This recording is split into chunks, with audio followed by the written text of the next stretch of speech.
Payg'ambarimiz sollallohu alayhi vasallam aytdilar, soddaroq bo'lishlikka ko'nikinglar, o'rganinglar. Yeyishda, kiyishda, turmush tarzida borini kiyib ketaveradigan bo'linglar.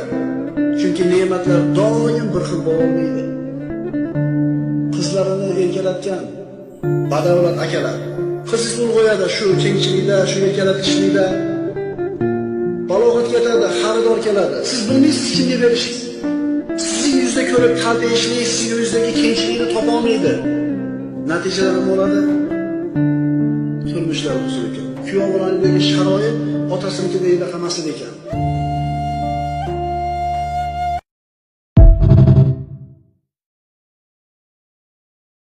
Payg'ambarimiz sollallohu alayhi vasallam aytdilar, soddaroq bo'lishlikka ko'nikinglar, o'rganinglar. Yeyishda, kiyishda, turmush tarzida borini kiyib ketaveradigan bo'linglar. Chunki ne'matlar doim bir xil bo'lmaydi. Qizlarini erkalatgan badavlat akalar qiziq ulg'ayadi shu kengchilikda, shu erkalatishlikda. Balog'atga yetadi, xaridor keladi. Siz bilmaysiz kimga berishingiz. Sizning yuzda ko'rib qalb eshitmaydi, sizning yuzdagi kengchilikni topa olmaydi. Natijada nima bo'ladi? Turmushlar buzilib ketadi. Kuyovlarning sharoit otasinikidek emas ekan.